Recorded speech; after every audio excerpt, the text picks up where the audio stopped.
Scott Corporation and your sports network. Yeah, I've been closer to Jesus before, so can you help me out? Oh, can you help me out?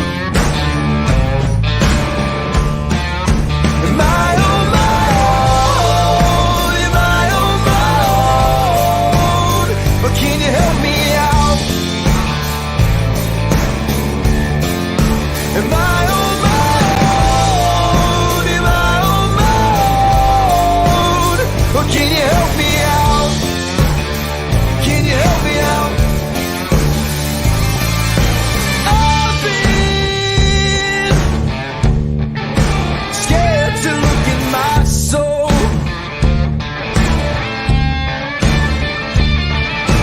I've been afraid I would follow the road. Yeah, afraid of the things I've been told. Hello, everybody. Welcome into a Tuesday episode of Running Point, brought to you by Greenwood Chevrolet in Austin Town. And as you can see, according to contrary to our theme song, we are not on our own. We have Bernard Scott, the head coach of the Ysn girls basketball program, joining us from the top of the show. Coach, thank you so much for taking the time to join us today. Oh, no problem. Thanks for having me. Coach, I know you're getting your feet a little bit wet with the program yourself, but there's no doubt the program coming off of a winning season last year and a very tough schedule. Talk to me a little bit about some of the players that you're excited to bring onto this roster in particular for this team, and some of the new players that you think might get some playing minutes if they keep working hard.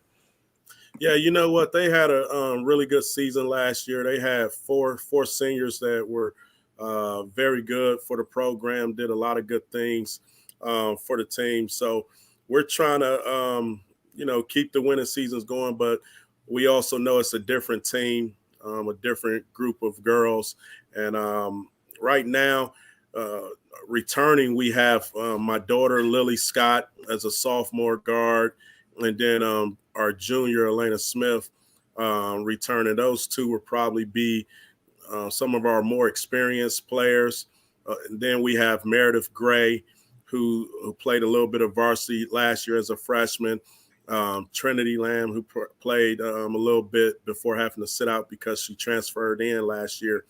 And Chelsea Johnson, who was actually a freshman last year, played on the JV team, but will be playing varsity this year, and good athlete. And then as far as freshmen go, we got four freshmen that I think can come in and give us good minutes at that varsity level. One being Nia Burney, whose brother also plays for our football team, who's a pretty good football player. We have a young lady named Katie, who came from the Canfield area, who's doing really well for us, a strong post player. Carmen Boyd is another one. And then a young lady named Marina, who comes from the St. Charles Middle School, and she's a guard that can help us as well. So looking forward to working with all the young ladies and looking forward to getting going. And like we said, it is your first year with the program, and you're replacing a very well-respected coach in Coach Kernan, who has moved on to coaching college softball. What kind of things do you kind of want to implement yourself and personalities and culture that you want to implement to this program now that you're taking it over? Yeah, Coach Kernan did a good job. We have different styles, I think. For me, we want to get up and down the floor a little bit. We're going to use a lot of ball screen action. I think basketball is really going to that type of style of play, and that's how we're going to play. But we also want to be a team that competes on the defensive end. We want to be tough defensively. We want to make it hard for teams to score and hopefully give us easy opportunities offensively. And then we just want to be a team that's together, a team that works hard every time we're out there. And when we leave the game, we want to know that we left everything we had on the floor. Coach, and I mean, I have to agree with you. I think that basketball is turning into a lot more of screens, off-ball screens especially, is becoming a huge thing, especially in the high school level. Talk to me, though, when you have such a young team and you talk to me about a lot of the freshmen, sophomores, is that kind of easier to kind of try to implement a new game plan when you kind of have a fresh crop yourself with the team? You know what? You can teach them. You can teach them the way you want them to learn since they're fresh and new. But it's a little harder because the IQs aren't probably where some of the seniors' IQs were last year. So you got to the learning process is a little slower at times. But the one thing I like about these young ladies is that they're willing to learn. They're willing to be coached, and I think as long as that's the case, every practice we will continue to get better and they'll continue to learn. With every new coach, you have to get the upperclassmen to kind of buy into what you're doing, so it will trickle down to lower.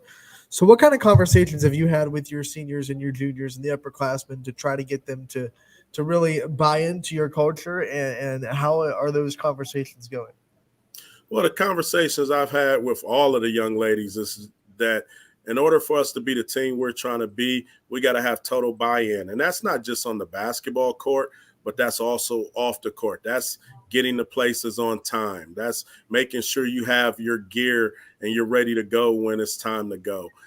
Just going through those little things that are really big things. And so far it's been good. We're still a work in progress with some things, but I think they understand that we have a high standard, that I have a high standard for them, and I'm not bringing that standard down to meet where they're at right now. They got to come up and meet that standard for us to be the program that I know we can be.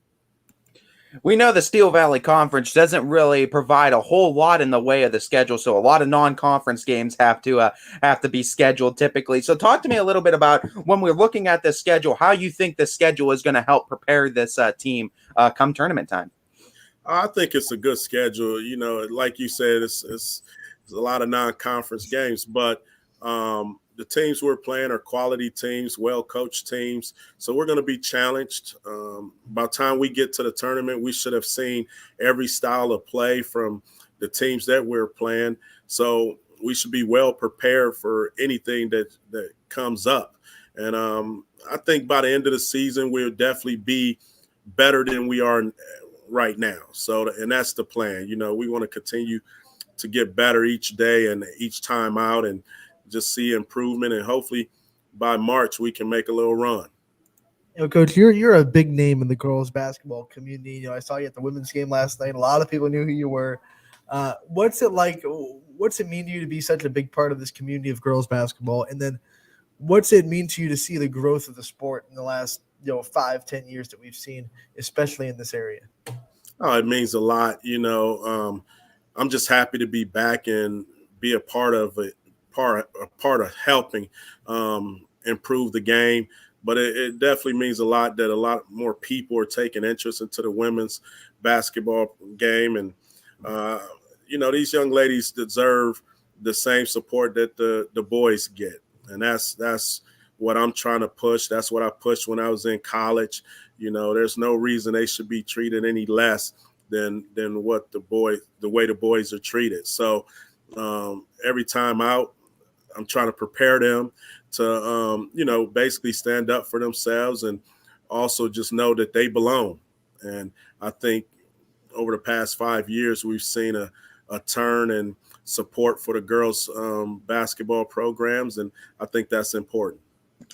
We've seen so many different stories of how coaches got to where they were in coaching basketball, whether that be this wasn't even the original sport they were coaching, or it kind of fell into them, or this is something they've always wanted to do.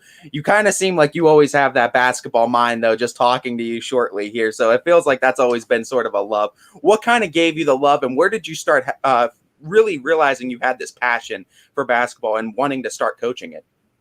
Yeah, this all started when I was in fourth grade. I've always loved the game.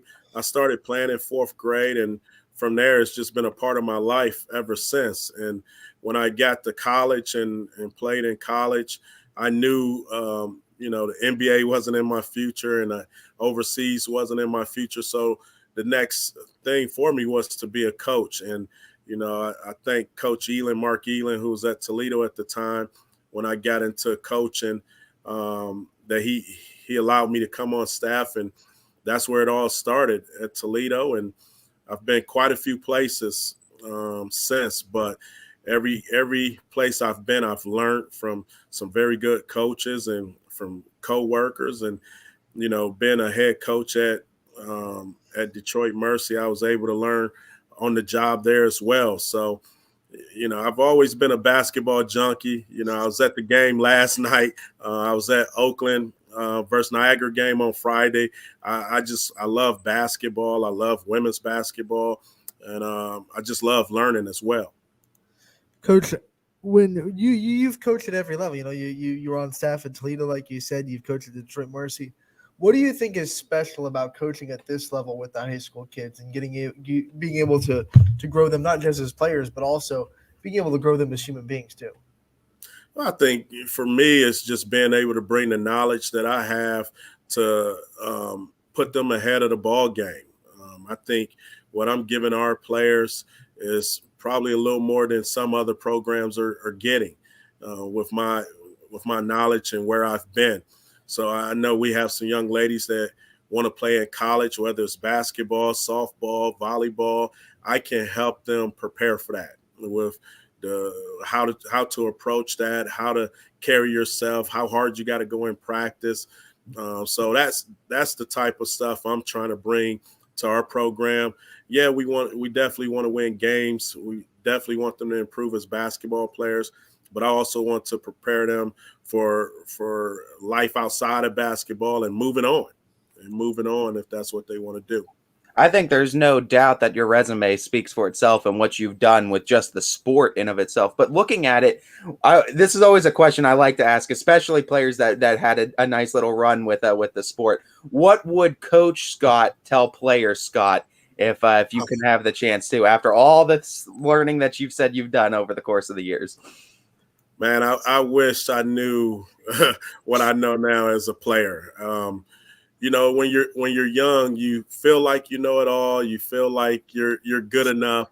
What I would tell the young Coach Scott is, work a little harder out there on things that you weren't good at. A lot of us like to work on the things that we're good at. I like shooting the ball. I spent a lot of time shooting the ball. Well, I probably could have worked a little more on ball handling or something. I don't know. But the knowledge I have now, I wish I had when I was younger, because it would have took me a long way. Coach, we got to talk about this snazzy locker room that you've been showing off on social media. It looks great. It's a locker room that we were talking off there, that there are some smaller colleges that probably wish they had a locker room that looked that good. What's it mean to this program to have a place like that where the girls can, relax when they want to, be able to watch film together and do all these things that are going to be an advantage to your program that you guys have and a lot of other teams don't? Yeah, I think it's a good advantage for us, a great resource. Like you said, the young ladies can go down there and relax. We got a nice couch area down there. The TV is nice. We actually just watched film down there the other day. It's a place where they can go and just hang out, which is what you want your players to do. And, as you mentioned, there's some colleges that probably don't have locker rooms as nice as we have at the high school level. But, we're well supported here. Ysn cares a lot about their student athletes, and that's just another example of just trying to get them the best experience they can have here.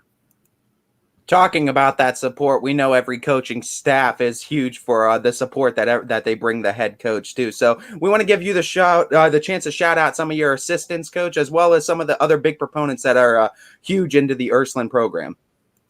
Yeah, we have Coach Doc, who was with the program last year. I kept the assistants on staff from last year. They did a really good job, Coach Doc being one of them. He's a really good basketball mind, sees the game on both ends of the court, which is nice for me to have. And then Coach Bree, she does a great job. She's actually going to be coaching our JV team, and also she relates with the girls very well. So having those two on staff right now, we're still probably going to bring in one more person.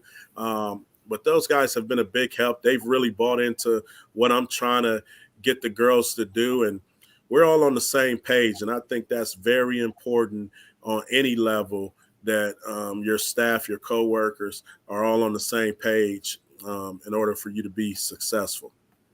Coach, thank you so much for taking the time to join us today. I know a lot of people in the Earthling community are very excited that you have this job, and we look forward to seeing you guys succeed this year, covering you guys all season, and we'll talk to you again real soon. I appreciate you guys having me. Thank you. Thank you, Coach. Bernard Scott, the head coach. What a way to start off the show, too. I mean, you want to talk about just, a great face to have in the area, too, and a great coaching name that's now added to the list of great coaches that are in this area. Ysn really got a good one, and I don't want to take anything away from Coach Hernandez. I mean, fantastic softball coach as well too, and you can see that's why he's coaching at the next level. But he was a great basketball coach as well. But I think this kind of change of pace is going to bring a little bit of excitement to the Ysn community. You're going to see this team play a little bit faster, I think. Several times last year, Ysn was they played a tough schedule. They always every year. I mean, that's expected. There were games where they were right there, and they had chances to win at the end of the game, and they just consistently couldn't make those. And I say it all the time: game-winning plays. I remember a game I was at last year, specifically against a very good Canfield Cardinals team, where Ysn had a very good chance at coming out on top. And it's always it could be that change of pace too. And I do like Coach Scott implementing this change, because we see it happening at all levels of the games speeding up. It's getting faster. And I think it's going to be exciting to watch this team this year, especially a young team trying to get the ropes. Because mid-season, when they finally get it, oh my God, and hit their stride, they're going to be so much fun to watch. Ysn's known for playing fast. We all remember Daishanette Harris and what she brought to no doubt to the Ysn game, and now she's bringing it to Pitt. But we have no rest for the weary, because we have Stephen Procopio, the head boys coach over at Jackson Milton, joining us on Running Point. Coach, thank you so much for taking the time to join us today. Hey, no problem, guys. Thanks for having me. I really appreciate it. Coach, when I was at that game last year when you played Western Reserve in the playoffs, I think it was the loudest COVID game I've ever heard from a crowd, and I think that Jackson Milton community is huge in support. But before we get to the community, let's first meet the team and meet some of those guys that are coming back. We know you lost some big boys, Bouch being one of the big ones, but who are some of the guys that are coming back for this team this year that you're excited about, and maybe some younger guys that you want to give a shout out to? Yeah, so we lost 7 seniors from last year's team. AJ Bouch, Mason Robeson was a 1,000-point scorer. Colt Grope, who was our point guard, did a great job running the offense. Nick McGinnis, Frank Prosey, lost all those guys. But we do bring back 2 returning lettermen. Aaron Romai, who played a lot of important minutes for us last year. He actually got a couple of starts earlier in the year and later in the year due to some injuries. Logan Sokol, who's a senior this year. Logan really was hampered by injuries last year. Logan missed about 12 games due to a back injury, but he's fully healthy this year. We also have another senior that came back out this year. He was not with us last year, Nikolai Scandy, so we're excited to have him back in the program. About a 6'1" guard, so it's nice to have him back. Then we got a couple young guys. Aiden Stanky, who's a sophomore. Aiden played pretty much all JV for us last year, but we're really excited about him and his future. Tough, hardworking kid. Really, really loves the game of basketball. And then Ryan Romai, Aaron's little brother, he's a freshman this year. He's probably going to be running the point for us, so we expect big things out of him. He's about a 6'2", 6'3" point guard. Does a really nice job handling the basketball. So we're excited about those guys. Also adding in a junior and Ezekiel Brock. And then after those guys, we got a sophomore and Alex Ratuna, who's someone we're excited about. And then we're still looking to kind of round out that top 8 to 9 guys to see who else kind of grabs one of those spots. You'll have a lot of guys that are trying to either get their first varsity experience or trying to get their first full season of varsity experience. When you're at a season like that, and you had such a successful season last year, how important is it to kind of get them to not try to be last year's team and just try to find their own identity and just be themselves out of the floor and succeed that way? That's the word I was going to use, that word identity. We're still looking to find that right now. Last year, the last 3 years really, we've had the same core group of guys for 3 years. We knew our identity. We knew having AJ Bouch, a guy like him, he protects the paint. He did a heck of a job. This year, we're going to be a little undersized. We don't have that kind of size we've had in the past. So we're working on finding that identity. One thing I can really say about this group, they're coachable. They're coachable. They want to learn. They ask a lot of questions, especially with guys that, have primarily played JV for the last couple of years. They're asking a lot of questions about what we do at the varsity level, especially last year with COVID. We split our practices up. We were fortunate to have an Ox gym at Jackson Milton, and we put the JV guys in the Ox gym every day, varsity guys in the main gym, just due to, we didn't want to have any contact in case someone came down with COVID. So it really set some of these guys back a little bit by doing that. But it was just really to protect the season and the program.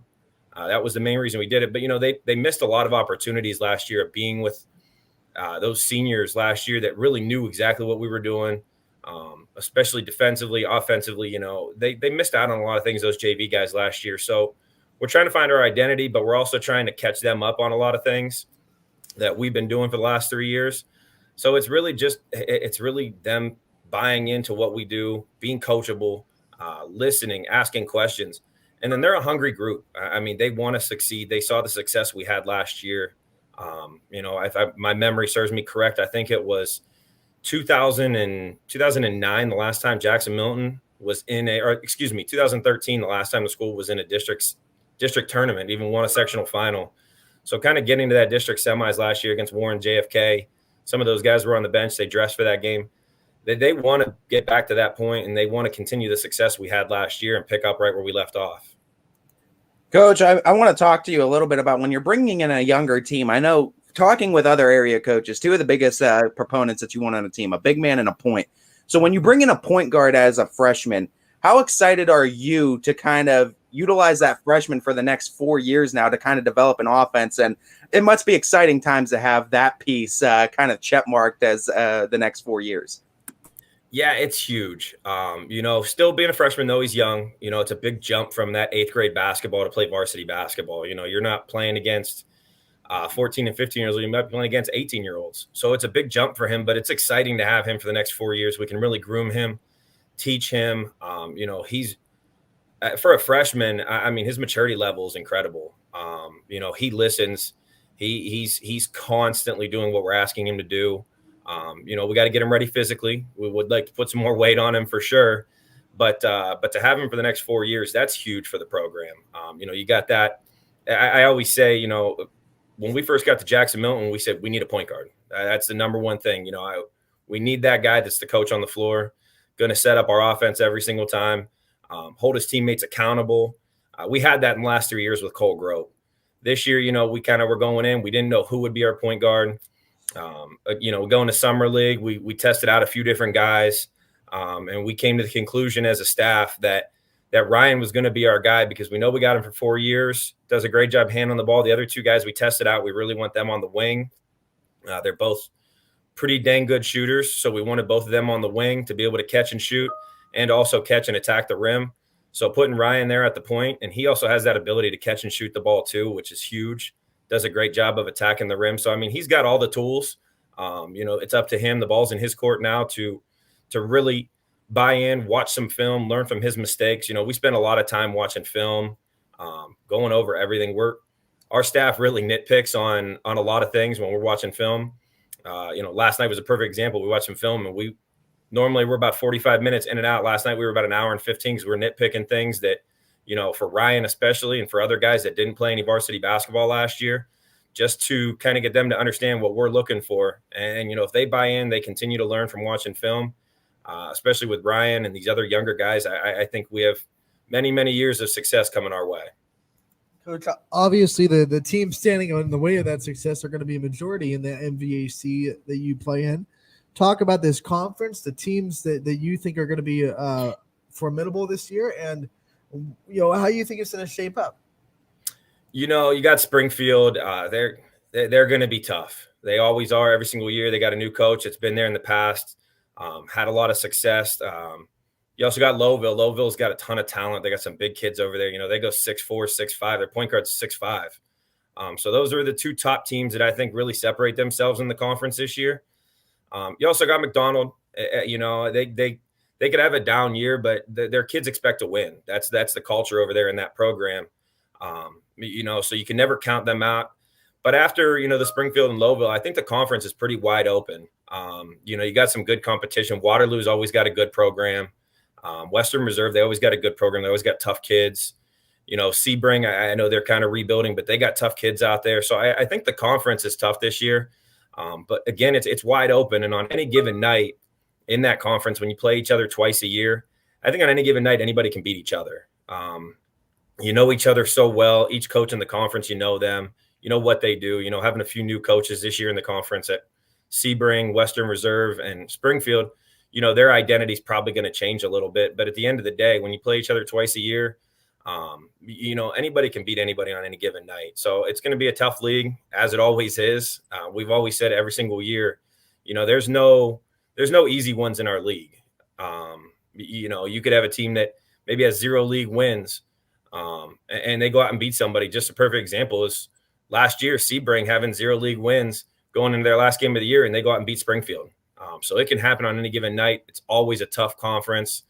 You just got tough kids in that conference, and it'll be a battle every single night. Playing 14 league games, that's 14 tough games on your schedule.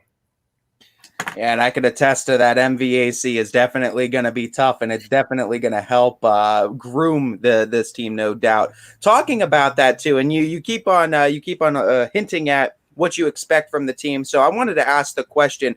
We know all these successful teams in the MVAC, it's all about the culture that's implemented and everything, and that's why they're able to be successful year in and year out. As far as your culture, what do you want it to mean to be a Blue Jay at the end of the day for these boys? The culture has been something we've been trying to build for the last 5 years. The group that just graduated, I think they did a heck of a job, in their 3 years, all of them playing varsity, really establishing that culture. What we say when it means to be a Blue Jay, we want to be the hardest working team. We want to give maximum effort every single time we step on the floor, whether it's practice or a game. We want to make sure that if we're at practice for 2 hours, we get 2 good hours of work. We're not there to mess around, to have fun. We tell the kids Tuesday night and Friday night after a win, that's the time to have fun. Those 2 hours in the gym, you're there to work. You're there to challenge each other. All these guys are friends. So sometimes, they kind of, they're kind of easier on their friends, but we tell them you're there to compete. You're there to get each other better. So to be a Blue Jay, we expect guys to give maximum effort, guys to listen, guys to be coachable, and to continue to build the program over there and have that expectation that every single night you step on the floor, you can win. That was something when we got there, we kind of saw right away, when you go play a McDonald or you go play a Springfield, there wasn't that expectation that they could win. And building that expectation, getting them to understand, hey, you step on the floor on Tuesday, Friday night, you can beat anybody. You got to believe that. And if you believe that, you can go out and achieve it.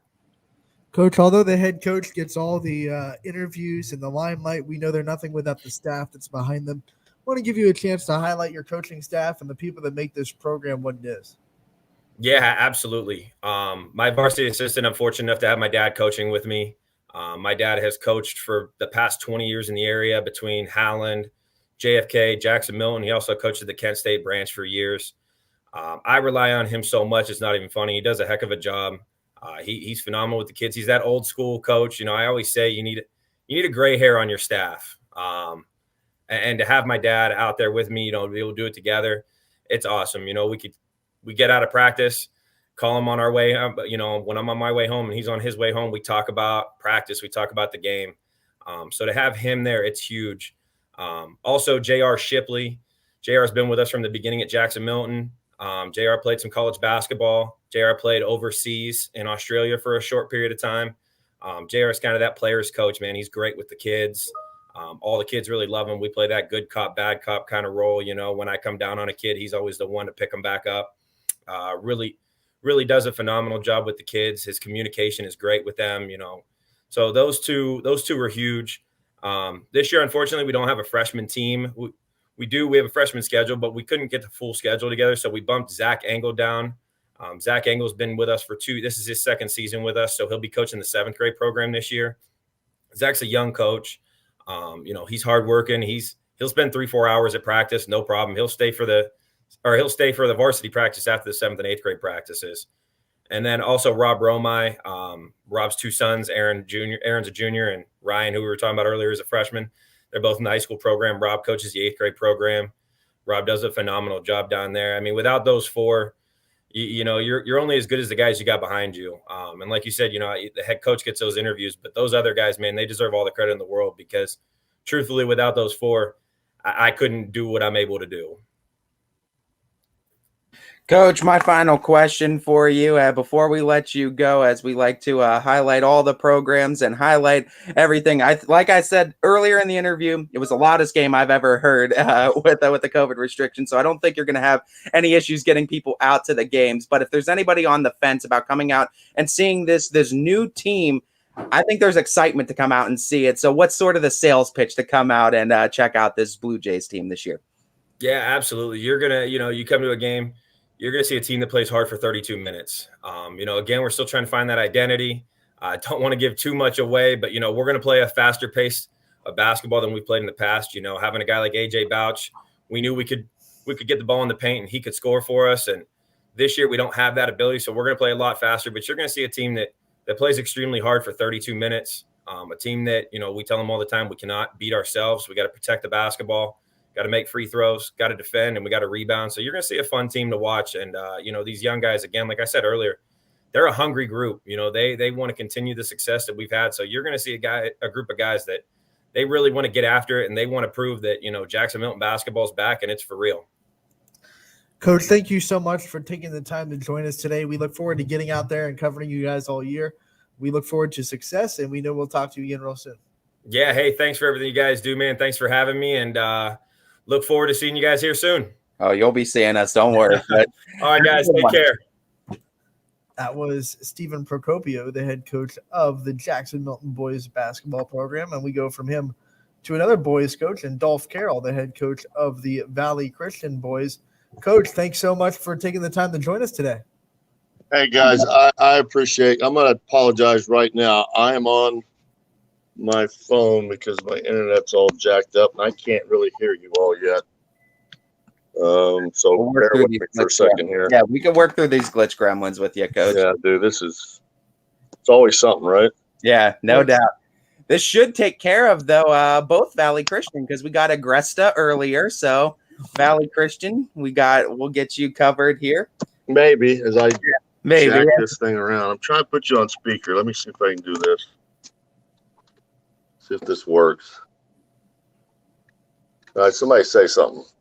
All right, you hearing us, Coach? There you go. All right, that'll work. Can I turn this on? I can't turn it. I just have to hold this thing. All right, that's fine with us, Coach, as long as you're hearing us and it's working out. Finally, yeah, this has been a nightmare today. Coach, what we always like to start off with all of our coaches, we like to start off a Meet the Team segment, because we know there's always constantly moving parts in basketball, and sometimes football team success can kind of prohibit that as well. So looking at your team this year, who are some of the big names that you expect to be returning, and some of those younger players that you think are going to have an impact? Okay, you guys realize I've only had them for a week, right? So I got to think about this for a minute. We only have one returning starter, Rashawn Gurley. He was our 5. Now we had JT Mixon played some, John Terrell. He came off the bench at the post, but we lost 4 really good guards. So we're trying to find our way. Got a lot of young kids, got some JV kids that have got to step up a little bit. And we're going to be okay. It's just we got to get some experience early on in the year. I think we may struggle, but we'll get better. So, I mean, I think right now, biggest thing we got to worry about probably is going to be the point guard position. And I've got a really strong kid there. And I think we're going to be in really good shape if I can just get everybody playing on the same level that we were last year. So JP's got to step up. That's Jordan Pete. And if he takes a leadership role at the point, we'll fill all the other spots around him. And we've got quality kids around him. So Coach, it's going to be interesting. That's for sure. Like you said, you've only had the kids for a week, and now you're trying to get ready for the season. How important are these first couple weeks of preseason, getting ready for that first game? Because once the season starts, you might get two or three times in the gym per week. and it's all going to be about focusing on the next game. So how important are these next couple weeks in really trying to build the team's identity and seeing what you guys got? It's huge. I mean, everybody goes through it. We all go through it as a basketball coach. This is what you do. Your first 2 or 3 weeks, you got to put everything in. You got to get everybody on the same page. You've got to make sure everybody's understanding what we're trying to do. You throw the ball up and you hope for the best, and then you got to adjust on the way. So we've been doing it a long time, and we've been doing it that way. And and don't misunderstand me. I want to play really well early. I do. I want the kids to have success, but I also understand that, we're probably, if we continue to get better and better, that's really what we're trying to do and get ready to peak at the end of the year. Coach, there's no doubt the conference you play in is going to be a tough one with teams such as Wellsville being a part of it. Champion's going to be in it. There's a lot of great teams that are Southern's another one. So when you look at this kind of schedule and you talk about wanting to develop these kids over the course of the year, do you think this schedule is beneficial to getting them ready for the tournament? Oh gosh, yeah. I mean, yeah, our league's very good, and all the teams will be very, very competitive this year. It's not just you got to bring your A game. I mean, you're playing for a conference championship. You have something on your chest, whatever school you might be with, and everybody's going to bring their A game. It's conference play, and you have to be ready for conference play. And it doesn't matter who it is, what their record is. It's conference, so everybody's going to play their best games at the conference. So we have to do the very best we can to get ourselves prepared, to understand the mentality of that, and be ready to play. It doesn't matter who we're playing in our conference. You guys also consistently put together a strong non-conference schedule. Who are some teams that pop up out of conference this year that you're excited to play and you think that will really prepare you for the end of the season and tournament time? That's a great question. Everybody asks me who you guys play, and heck, I can't even remember. I know we're going to play Lordstown and Camel, and we've got to play St. Thomas Aquinas. So we've got enough guys to get ourselves ready. It's just a matter of, can we do it at the right times, and are we prepared going into those games mentally? I mean, we're going to make mistakes. We're not going to be very good early. We just got to fight through some stuff and keep defending, and we'll be okay regardless of who we're playing. Now, it's not like playing in the ITCL or the old ITCL. It's about the same play, but it's not like playing the North Coast League where you're going to play against 6'9", 6'10", 6'11" every night, which is what we did for a couple of years. So I think we can compete with most of our schedule. There are going to be battles, but there'll be very good early season games to test us and try to get us ready. Coach, we talked about the roster, and one of those names you talked about was Sean Gurley, and what we saw from him on the football field, tremendous athlete. I want to just give my hats off to him real quick. We know two positions on the basketball court that coaches love to fill is point guard and center, or a big man, someone for the interior. When you have an athlete like that that's had success on the football field, how much easier does that try to make things defensively when you have that kind of big position locked in? It's really good, and I'm a bonehead because I forgot about Joey, the guy that would throw all the balls to him. Joey's back. Joey started for us last year, so I actually have two starters. So the Joey and Vashon connection will be very good and very advantageous for us in basketball as well, because they played with each other for the past couple of 3 months, and so we have very good chemistry so far. And yeah, having two kids like that with both of them pretty good size, then you throw in Mixon on that. Now you've got like I say, if we can get JP to manage and run the teams, we've got probably 4 pretty stable positions right now. It's a matter of, can we develop the depth that we need, and can we find the 1 or 2 guys, that maybe even 3 or 4 guys that can step in and fill those needs when those needs arise during the course of a game. So that's my fault. I completely forgot about Joey. You can tell my mind's not in basketball right this second, but hey. Coach, we know that the Valley Christian community is very strong and very supportive of you guys, and now you're finally going to be able to let them in the gym to watch. How excited are you to kind of get back to that energy that you can feed off the crowd and being able to really feel the community support behind you? Oh my gosh, I can't wait. That's fun. We get this place rocking. It gets really, really loud in here, and it's a lot of fun. And it's fun going on the road. It's not just playing at home. It's fun just playing in front of people, and the ebbs and flows of the game, and the crowd's getting crazy, and you got to learn how to play against it. And you really, on the road, it gives you an opportunity to bond as a team, to understand its mentality of us against them, and we've got to stay focused. And at home, you got to be smart. You got to understand what's going on. You got to realize that it's home. You got a home crowd. Play hard. Let the crowd enjoy it and have some fun. And when it gets loud, keep it rolling. Coach, I got a chance to come out and see a Valley Christian game and see how you guys compete with Wellsville last year. And the one thing I noticed that was advertised a lot was the GPAs of a lot of the guys on the basketball team. How important is it to you as a coach that your athletes are stressing the student part of the student athlete as much as the athlete part? It's the most important thing. I mean, without your academics, you're not playing. And academics is going to take you a lot farther than your athletics. Eventually, all athletes stop playing. Now, if you're lucky enough and you can retire on what you made, great. But for the most part, most of us have to get back to an 8-to-5 job.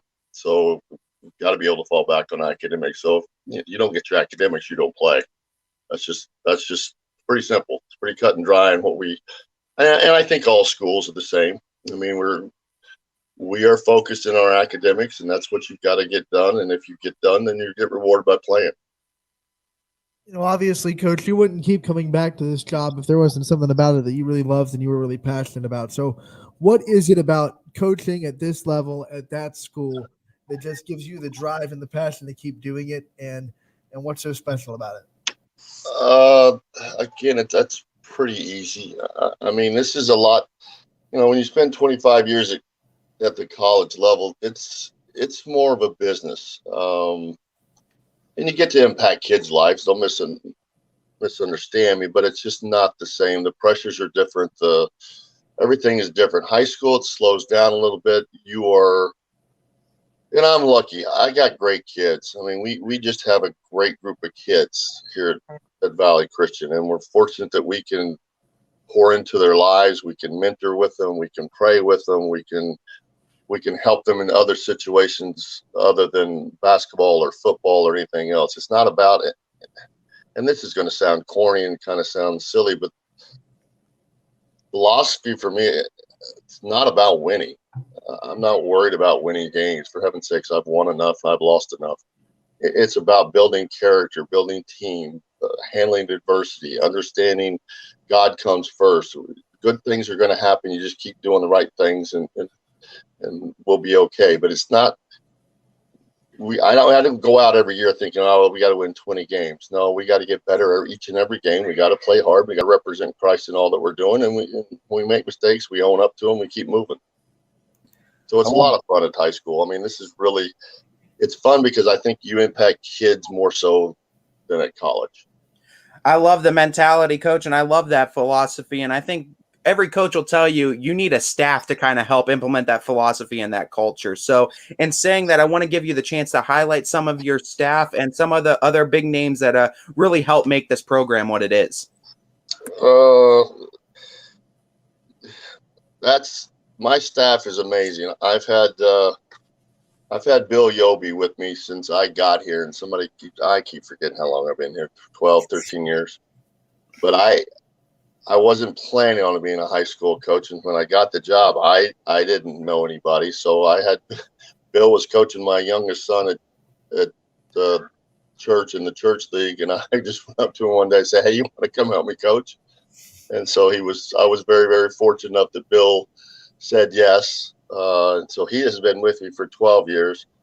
And then we had a guy that some people might remember. He played for me, was on one of our better teams in 2010, and that's John Pecchia. And John was my point guard back then. He happened to he played with my middle son, Casey. So John's been with us. He's going to be mad at me because I can't remember how long, 4 or 5 years now. And he brings a huge value to the program, and that he understands the system. He knows me. He knows what buttons I can push and when he needs to step in and stop me from doing certain things. And then we just got a new hire with Justin Burnett, which will bring another avenue. Justin can help me with the bigs while John and Bill work on the guards. And so I'm very blessed to have a group of guys that understand my philosophy, can deal with me on a daily basis, which is I'm a pain in the rear end. And they're really good about keeping me under control and making sure we're doing things the right way. I'm really lucky. Coach, we're lucky that we get to cover you all season. We're excited for it. We're excited to see you guys grow every game. We look forward to talking to you again real soon as the season goes on as well. Guys, I cannot tell you how much we appreciate you guys covering us, and it's always a pleasure. And I'm here if you need me. I'll be more than happy to do whatever interviews you want to get done. We'll get some kids involved as well, but I can't wait to get you guys in the gym. Oh, we'll be in that beautiful gym sometime. It'll be awesome. You know it. Thank you so much, Coach. We appreciate it. Thanks, guys. Boy, 3 great coaches, one after another.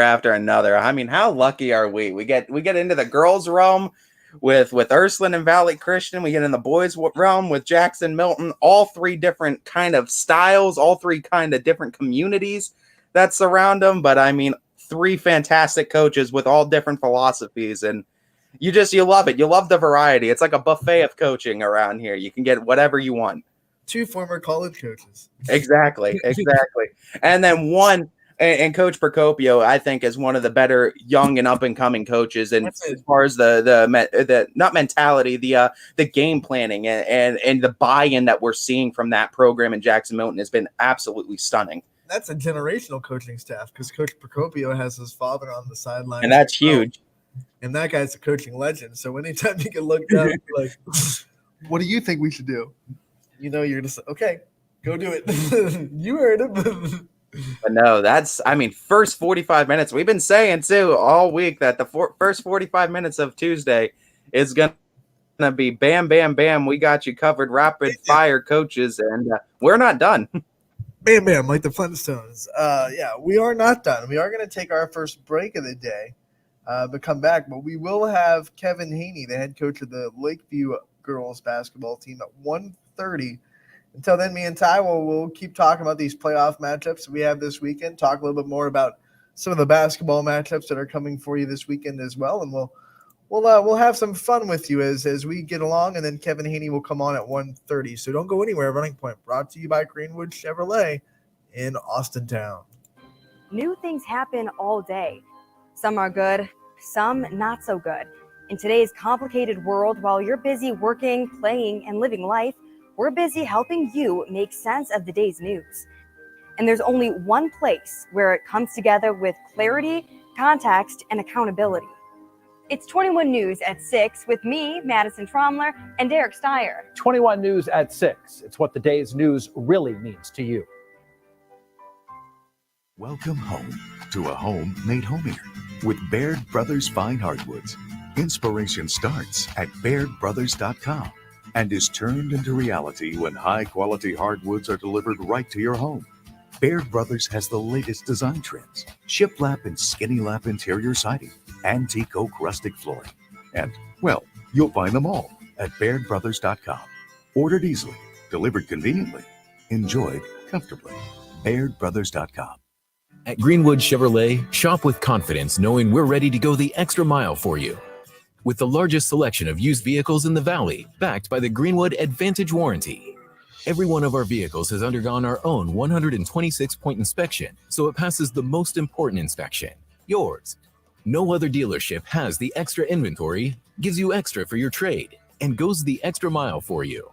Only at Greenwood Chevrolet. WRS Wealth Advisors, the area's premier wealth and retirement specialists. Located on South Avenue in Boardman. Quality, customer service, and integrity. Those are the 4 words that have driven our success since 1957 at Joe Dickey Electric. Joe Dickey Electric is one Mahoning Valley landmark business that stays current with the requirements of our customers. Family owned and managed, we are an electrical contractor and energy solutions provider. Every member of our team adds to his or her skill set through ongoing training. Residential, commercial, industrial, automotive, and more. We keep ahead of the needs of our customers with a fleet of more than 50 vehicles and 24/7 emergency service, so you're never left in the dark.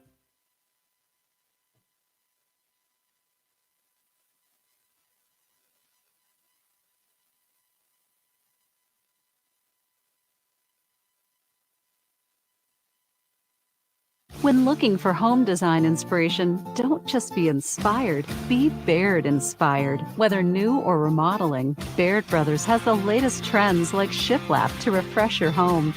Go from inspiration to installation with our wide selection of in-stock American hardwoods. From the rustic charm of antique oak to the warmth of traditional cherry, Baird Brothers has what you need to make your home inspiring. Baird Brothers, our family's heritage, your family's home. For a great vehicle and a great experience, come to Boardman Mitsubishi today. As always, our full lineup of Mitsubishi models comes with a standard 10-year, 100,000-mile powertrain warranty. Boardman Mitsubishi, your hometown Mitsubishi dealer since 1999. Coca's Pizza, always supporting our community and our local athletes. Stop in on game day or score big and have it delivered right to your door. Check out our daily specials at cocaspizza.com. That's Coca's Pizza. We serve it hot. Hubbard Chevrolet. Hubbard can help you get the financing you need, regardless of your situation. I'm Tony Page, and I've helped thousands of customers in Northeast Ohio and Western Pennsylvania buy a vehicle. Visit HubbardChevy.com to get pre-approved. Remember, folks, Hubbard can help.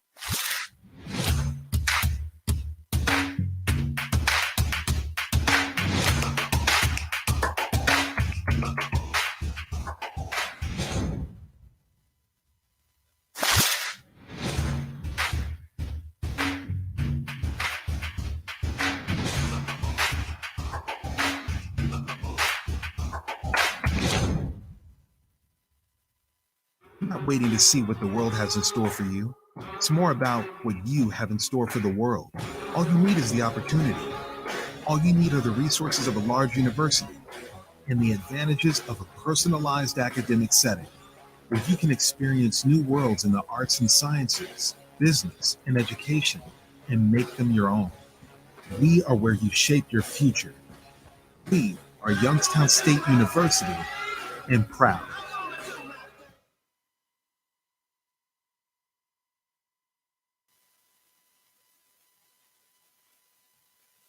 Welcome back to Running Point on ysnlive.com, brought to you by Greenwood Chevrolet in Austintown. Anthony Hartwig alongside Ty Bartell. And as we continue this show, we want to remind you that still have another coach coming up that you can be prepared for. We have Kevin Haney, the head coach of the Lakeview girls team, coming on at 1:30, which is about a little more than a half an hour away. Until then, Ty, got some playoff matchups this weekend to talk about, some big ones. We went into where they'll be playing yesterday. Let's talk about some of these big matchups and which ones you're most looking forward to. Well, like I said, I think the one I'm most looking forward to is the one over in Division 4 with all YSN, Ursuline versus West Branch. I think it's going to be filled with a lot of playmakers and just be very fun and exciting. Yeah, and I think when you talk about Ursuline West Branch, it's going to be interesting to see which defense makes more stops. Yeah, no doubt. I mean, it's going to come down to defense in this one because we know offense is going to be huge for both teams. Both have the playmakers to be able to put up points. And, I mean, I think at the end of the day, it's just going to be who can make more defensive stops. And that's the funny thing, because all week everyone's going to be talking about these two offenses, and rightfully so. They're both loaded with talent on offense. But their defense is one of the defenses is going to come up big with a clutch stop. Yeah, and that's going to be the point of the game. Yeah, and I mean honestly, we've seen Ursuline do it all season long. West Branch has done the same thing too. So I mean, something's got to give in this one. Biggest thing is no one's been able to stop West Branch all season, and that's been the biggest key for me in this one. These teams mirror each other so much because they both have extremely high caliber offenses, and they both have defenses that can give up stuff, but usually don't give up stuff in big situations.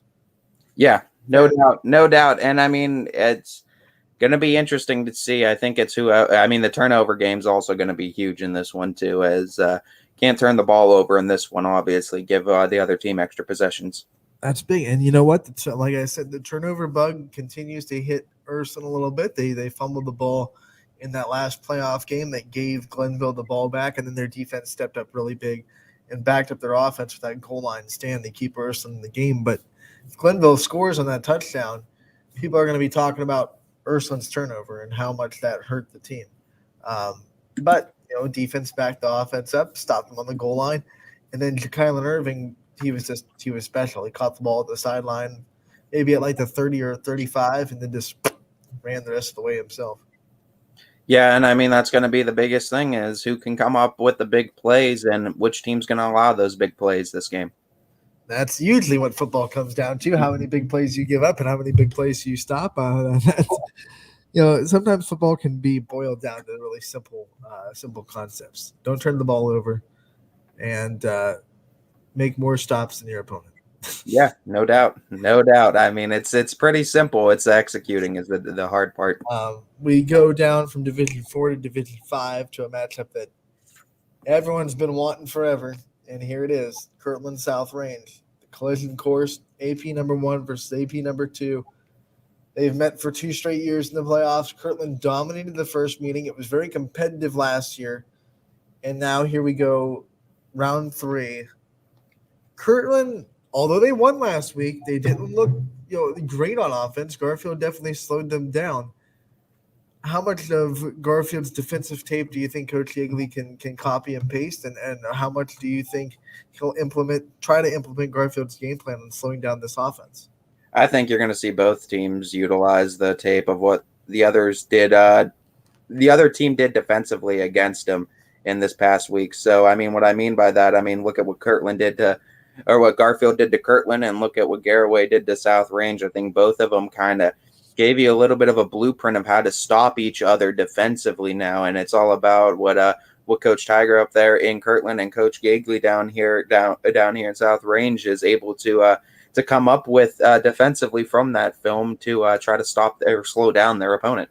It'll be really. I think before Friday, maybe we'll break down some film. Maybe we'll get our hands on some film of both those games, and try to see exactly visually what the defenses did so well against each other, and what the other team is going to be looking at, saying, "This is what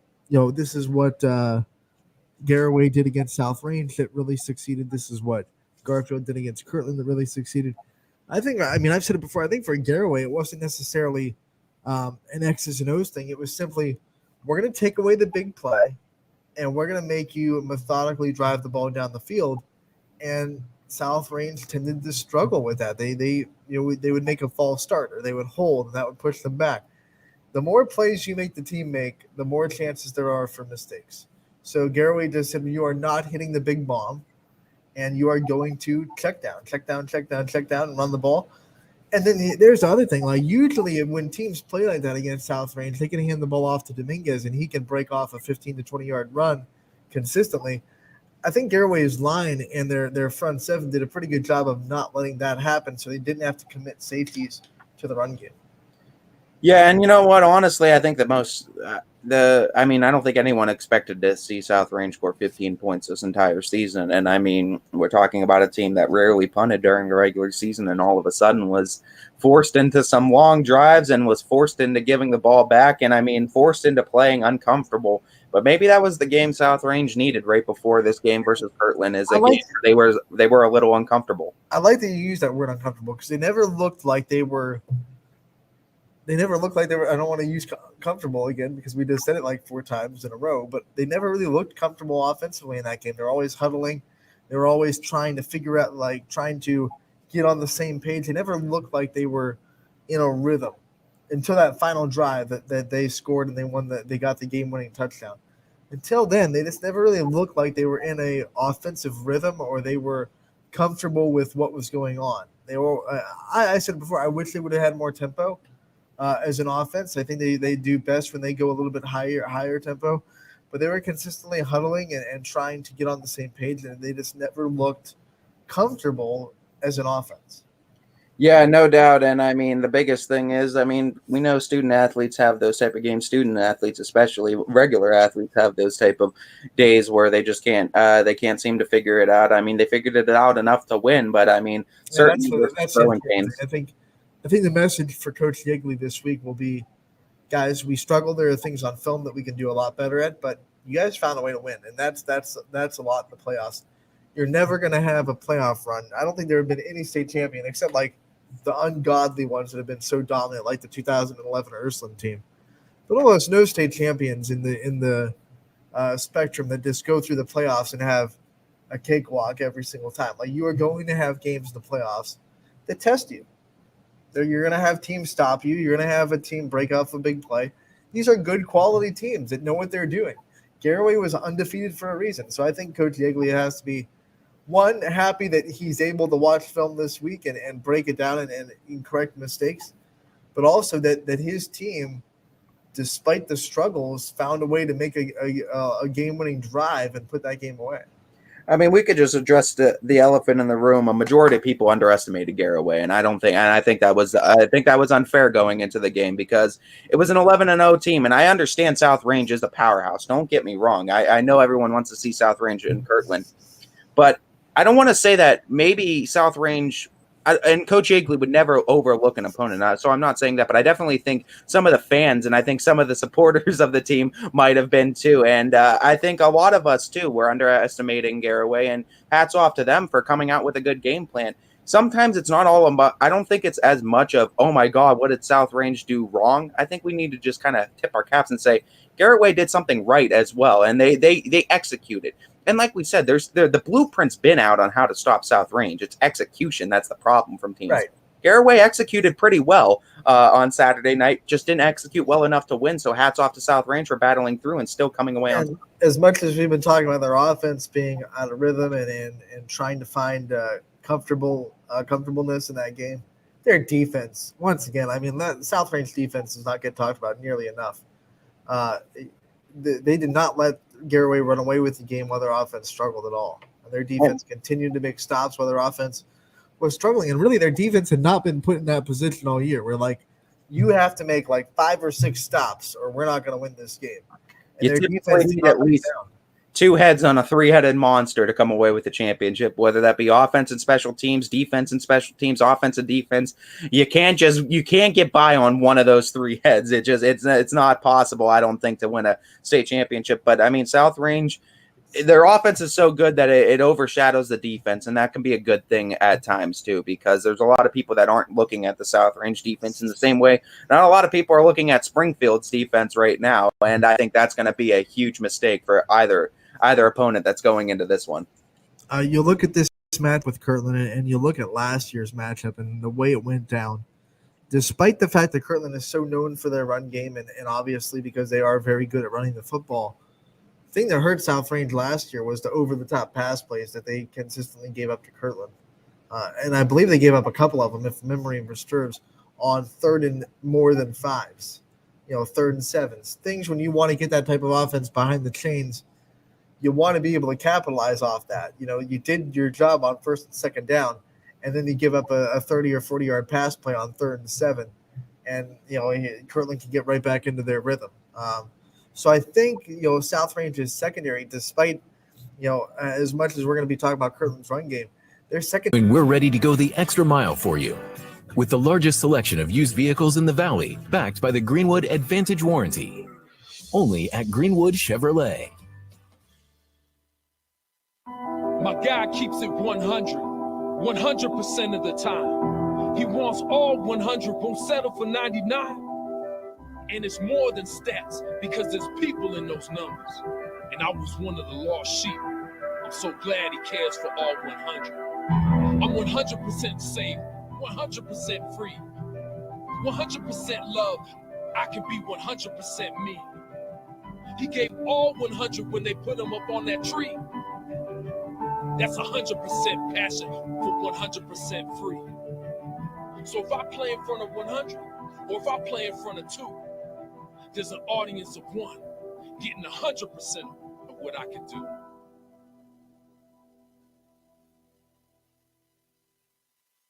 WRS Wealth Advisors is the area's premier wealth and retirement specialist.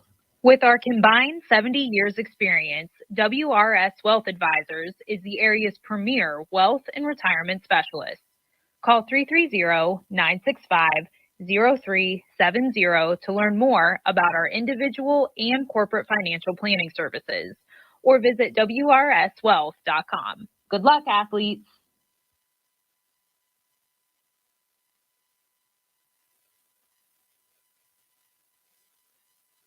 Welcome back to Running Point on ysnlive.com. We have hopefully figured out the issue with Ty Bartell, and then he pops in right now. And We'll see. I mean, it just flat out said StreamYard didn't exist for my computer. It kicked me off and was like, this doesn't exist anymore. And I was just like, all right. And I tried typing in, I tried re-putting it in, and it kept on giving that. So I restarted it, and maybe Glitch Gremlins lost sight of me for a second or lost my IP when I restarted the router or something. I'm looking. We also, if you're watching on Facebook, I think we are off on Facebook as well. I don't know. It might be a StreamYard thing because it just booted me for no reason. We are streaming on YouTube still and Twitch, but we have lost our Facebook feed and the website. If you're watching on ysnlive.com, thank you for visiting our website. Check out all of our wonderful stories and past interviews that we post on there constantly. So, but yeah, who knows? At least you're able to get back on, which means that coaches should be able to follow the link as well, which is the most important thing. Yeah, that's the biggest thing we're hoping for right now. I mean, honestly, I don't know what's going on with this. I'm trying to still figure out if I'm connected strong enough right now to this, because it's still giving me a little swirly thing in mind. So I don't know if it's me or if it's StreamYard or where it is, but I can see you just fine. You're not choppy at all. So we're up, and I mean, we're working right now. So that's welcome to live streaming. You just never know what will happen. Yeah, honestly, hopefully StreamYard decides to play nice with us for the next hour or so. Stop it. We do have, hopefully, if technology allows us, we have Kevin Haney, the head coach of the Lakeview Bulldogs girls team, coming on at 1:30. Excited to talk to him because we're going to be talking about, what they're going to look like this year, how they're going to compete in this new look NE8 that we've talked about so much with every coach that has come on. There's going to be a lot of Aggie Pavlansky in their offense and their defense. I mean, Coach Blanche noticed that. I think Coach Fischel said that about them. I think a lot of NE8 teams kind of understand that Lakeview is going to rely heavily on Maggie Pavlansky. So it's going to be interesting to see what Kevin Haney's counter to that is, and how he kind of pivots that motion that everyone's going to be focusing in on her and trying to find other secondary players to lean on.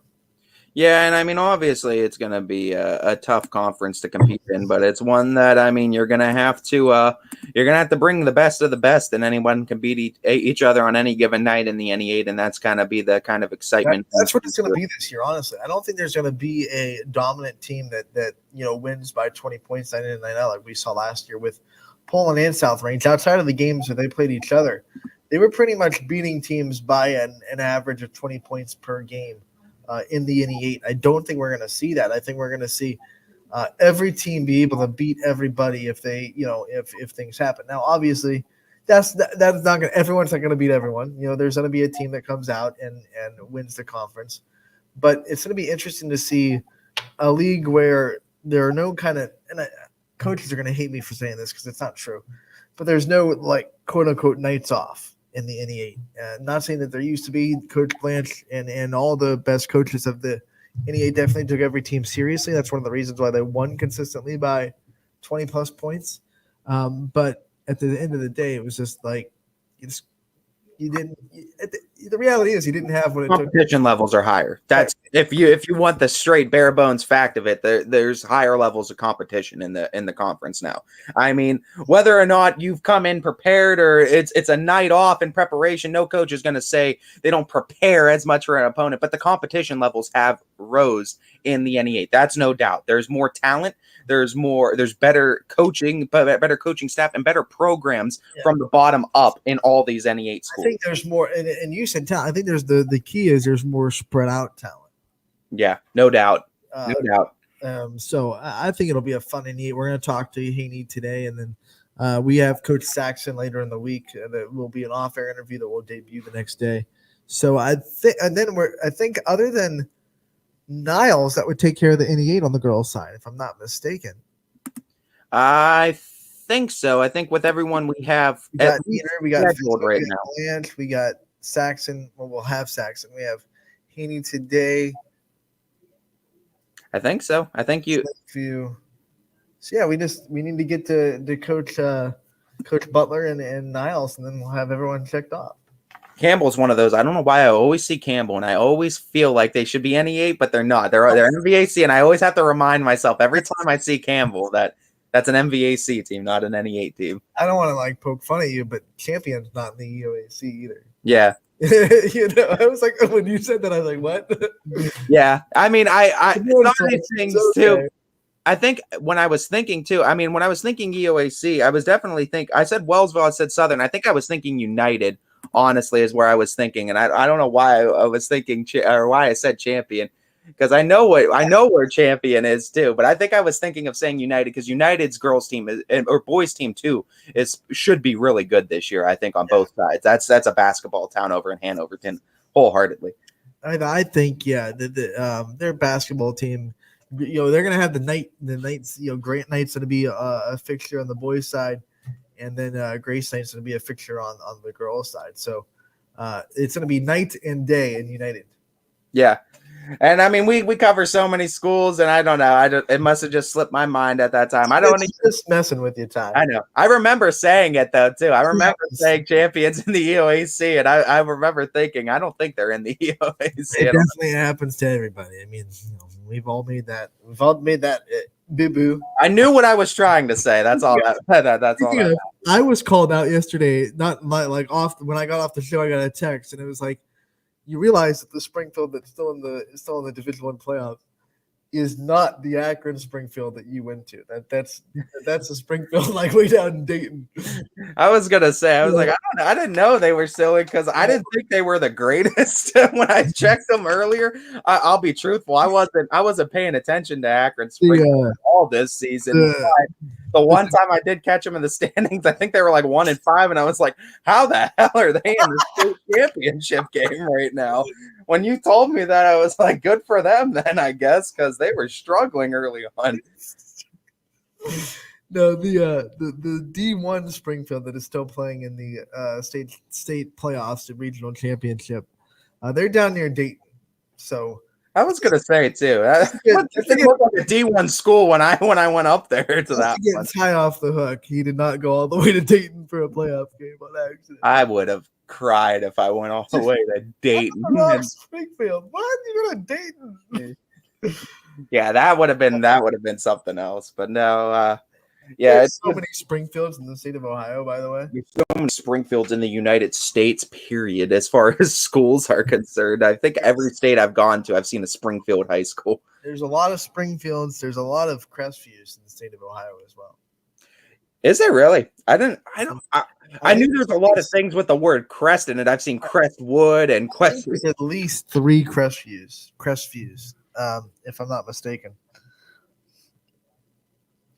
That would probably make sense since an OHSA site they do the parentheses in the Columbiana too. There are schools like South Range that there's like no other team in the country, according to Max Preps, and when you search South Range, nothing else pops up other than ours.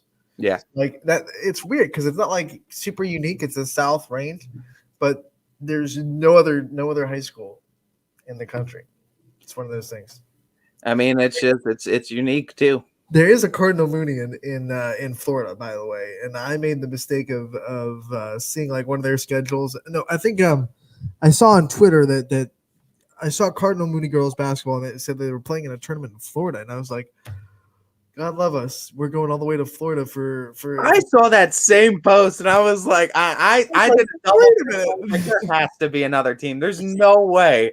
They're down there in Florida right now, right before the basketball season, like ripping the tournament off. It was a holiday tournament for I believe for like a Christmas tournament in Florida, and I was like, well, God love Cardinal Mooney. They're going all the way down to Florida. I was wondering how they got the school off, or what trip, or what was going on with that too.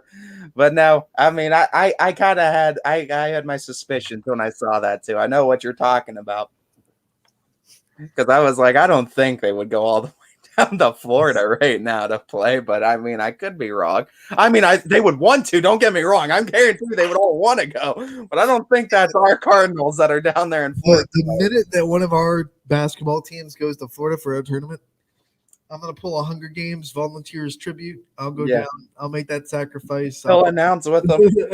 I'll go. Just get them on the team bus they're playing with you, and then Make sure it's a handicap bus. We'll be fine. yeah, well, we'll get Anthony down there to announce all the games. Did we leave yet? No, the Rams still getting Anthony on the. Oh man! As we patiently await for Kevin Haney, which should wrap up our guests for today's show, want to look ahead at the guests we will be having on tomorrow's slate. As now we have confirmed Jeff Andres from Salem Boys Basketball going to be coming on the top of the show tomorrow to start us off. So we get into That is gonna be awesome. we get to start off with a little bit of the Quakers tomorrow, and that's going to be obviously very, very fun too. As I'm excited, we get to cross off to Salem and Bring some oatmeal for that interview. yeah, honestly, as we know this one should be a good team too. As we're excited to see what Salem's able to bring up. Louisville doesn't pop up on their schedule, they'll be happy because Louisville. I'm sure too, and I mean Louisville. We've talked with Coach Sig. They've been that team's bugaboo for years. That's going to be I almost want to see them match up because I think Salem's gotten better. I think Louisville's gotten better. I think that's going to be truly a fun matchup. But going into more of our schedule tomorrow, as soon as this page will finish loading up, and let me actually look at the rest of the schedule here in a second. But no doubt we've added a bunch of coaches this week, as now I can finally get it. We go Mark Baker, Newton Falls right after at 12:15. That's girls basketball. So we get into Newton Falls. Yep, that'll cross off Newton Falls. We get another dip into the Steel Valley Conference as Tanisha Franklin from East Girls Basketball will join us at 12:30. So we will get into more of the Steel Valley Conference, and then over at 1 o'clock, Dan Denman from Champion Boys Basketball. That's where I had Champion on the mind. He's coming on at 1 o'clock tomorrow. So we will have Dan Denman on tomorrow at 1 o'clock from Champion. That's going to be fun too because Champion, I've loved their boys team last year. They started off with rocky, and then they went on this big winning streak. They're going to try to carry all that momentum into this year as well. Not to mention too, Deidre Watson from Liberty Girls Basketball. That's been one of my I want from the start of the girls pro previews. I was like, I really want Coach Watson on our show because he's just so fun to watch coach. We get to check out Liberty now as we'll go into them. That is coming up on Thursday, of course. We're doing that Thursday at 12:30. You could catch Coach Watson from Liberty. Earl Foster will also be joining us from the Niles Boys program on Thursday. And then we have some off-air interviews. I know I already posted is Coach Brown's from West Branch, but I mean, I'm sure we'll still air it on the show like we've done with all of our coaches. And we have Coach what's his name? Hammond from Brookfield girls or boys basketball. Coach Hammond from boys basketball. I think he prefers Coach what's his name. That's what he goes with. Yeah. I couldn't think of it. Coach what's his name? No, Coach Sean Hammond from Brookfield boys basketball program that we're very excited to. Looking at the schedule, I think we can air him tomorrow if I'm not mistaken. We might too, and I mean we have that interview though for you. We can squeeze him in tomorrow. Let's see. There's a spot right between Franklin and Denman. Yeah, we can put him right there, and then Scotty can take us through the rest of the show. There we go. So there's your show.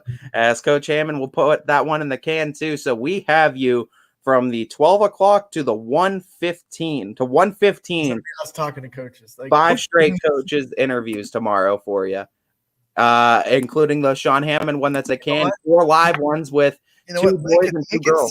Make it 6 straight because off the air today we're talking to TJ Furman from Jefferson Girls, and we'll just put him on, boom, and then Scotty can go after him. Yeah, no, not to mention too. There's a lot.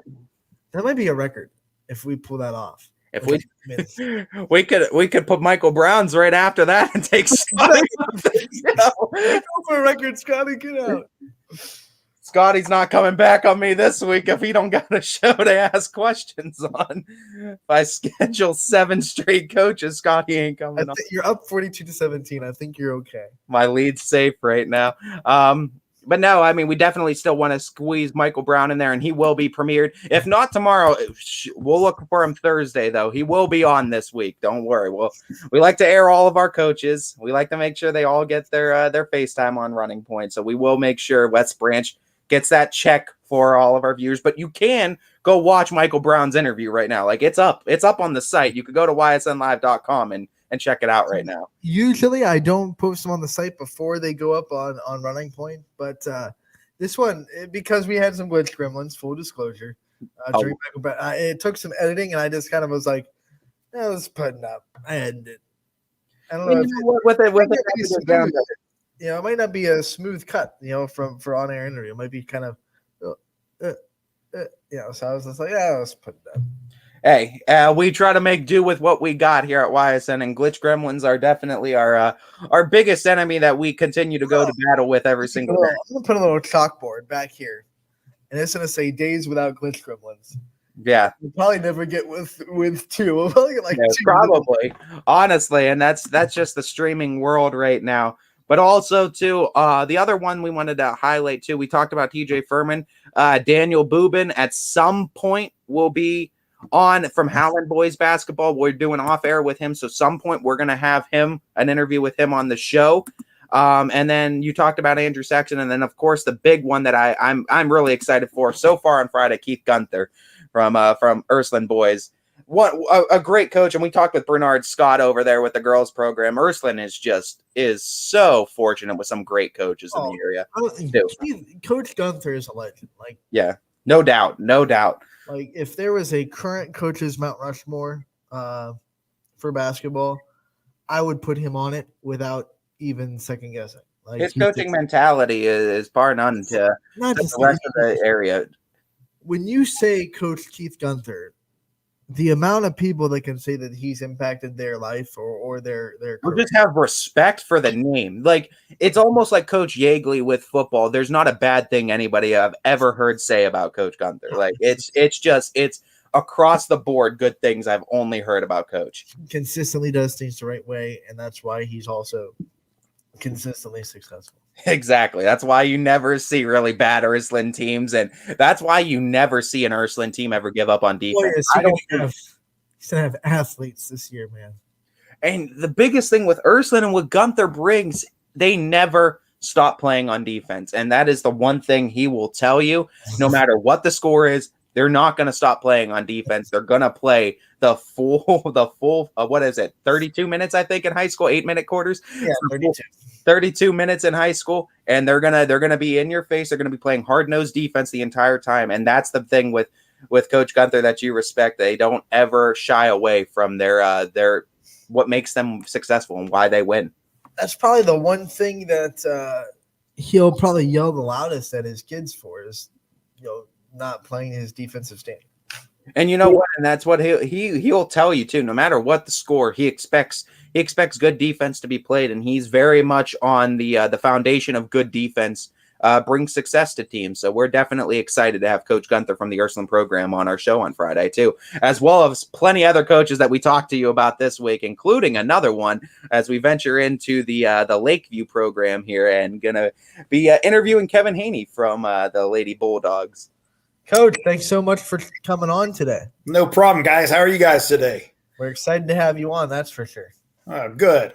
Coach, we know a certain someone named Maggie Pavlansky is probably going to be on the team this year. But talking about that and talking about some of the other big name players on this team, who do you expect to have a huge impact on this team early on? And who are some younger players that you think might start getting some playing minutes down the stretch? Yeah, Maggie's a name. She started for us as a freshman, so now she's entering her junior year, so we're expecting big things from her. The league, I think this is the first time where you could actually look at the league and say it's open. Poland's still going to be good, South Range going to be good, and the rest of us are going to try to fight to play with those big dogs. I lost 4 seniors who, still had the leadership. But we're excited about the younger kids. I got Brooke Schneider. She's going to be a junior. She's going to be pretty good. Tegan Pierce, a little banged up last year, but we have her back. Marina Sanders is a freshman, sophomore year. As a sophomore, she's looking to get a lot of playing time. So I think excited to see the season start out Friday. We'll see what happens. Doesn't get easy because we start with East, then we go right into the mix. We got Brookfield. I know Brookfield has a good team, and then we have that Friday, with Champion, and they're always good. Coach Cole does a great job there. So got a lot of young faces coming in, but a lot of decently talented girls. So excited to see what happens.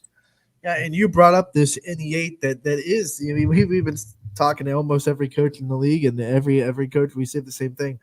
It's opening up a little bit. You never want to disrespect or put down the teams that have been at the top because they've been there for a reason.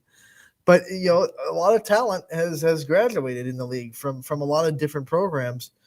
What's it kind of feel like going into this year, knowing that it is open and there are opportunities for a team like you guys to really make some waves inside the conference? Yeah, I mean, the one thing like the first couple of years, my first year, I didn't have really any clue of what I was doing as far as coaching girls because I coached boys for a number of years. And so that was an eye opener, just how talented some of these teams were, but this is the first year where you have a legit chance in pretty much every game you're playing. And that's not disrespecting anybody, but it's giving some of my players a little bit of credibility.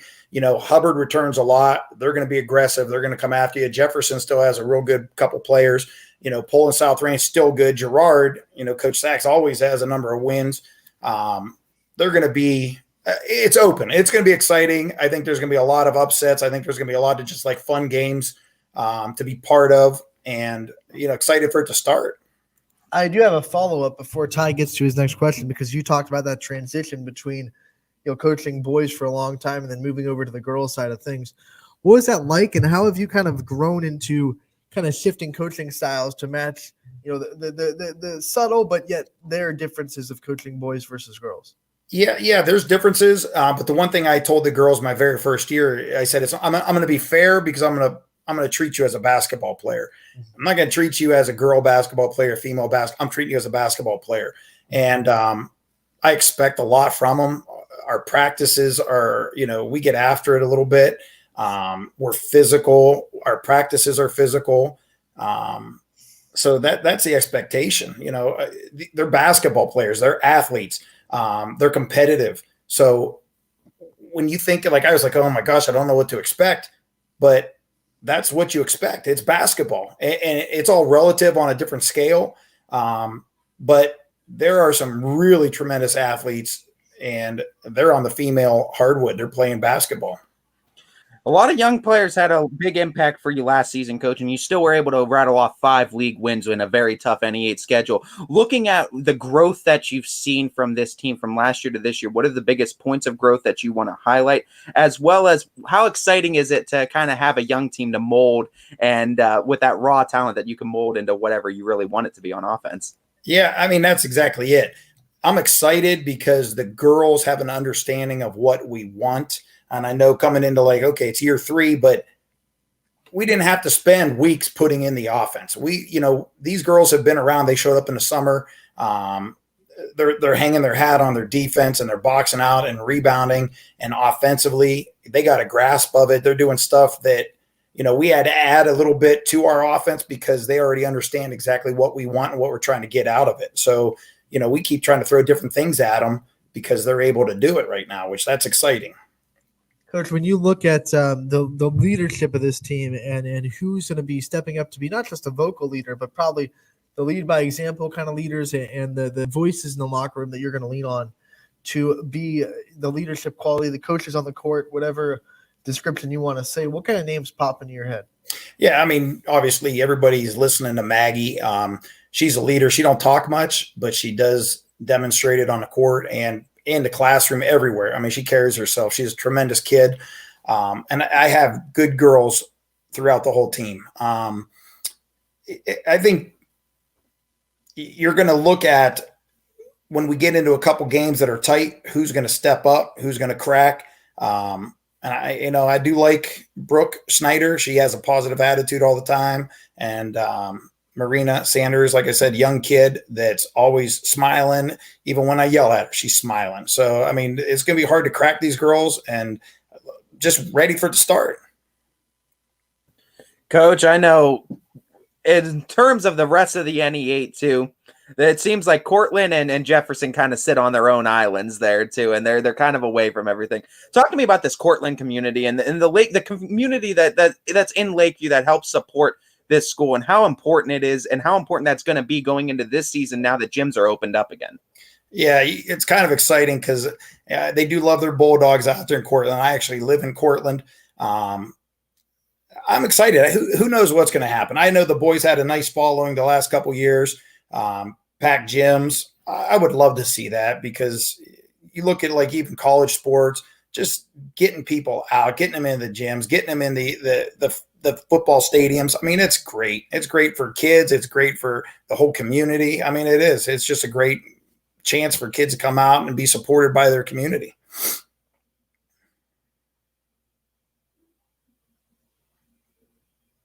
I think I lost your mic there. Yeah, there we go. I think I'm back now. Gotcha. Looking at your staff, though, Coach, there's no doubt that the staff around a coach is always going to be as important as the coaching role itself is in determining the culture and establishing that culture. I want to give you that opportunity, too. We kind of met the team. Why don't you shout out a couple of those members on your staff as well? Yeah, I got Coach Irwin.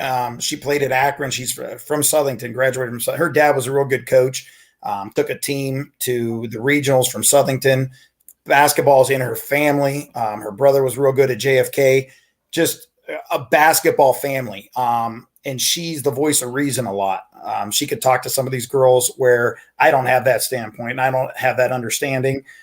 They love her. They call her Coach She does a fantastic job.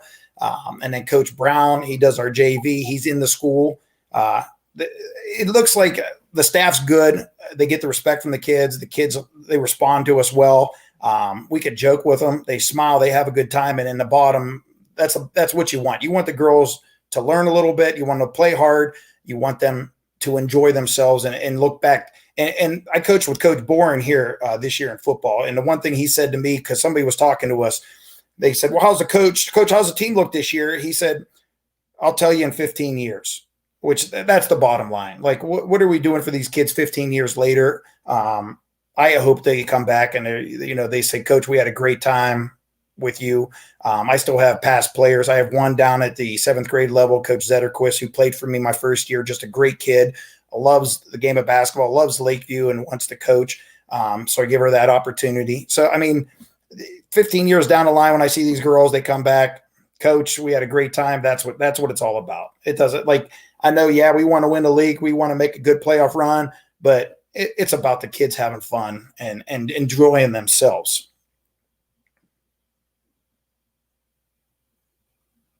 Especially with the culture too. I think looking at a team's culture, I think it really is huge on what you do outside of the X's and O's of the court. So in talking about that and talking about, you say 15 years in the future, what are some of those life lessons or those things outside of the realm of the basketball world that you try to really instill in these girls?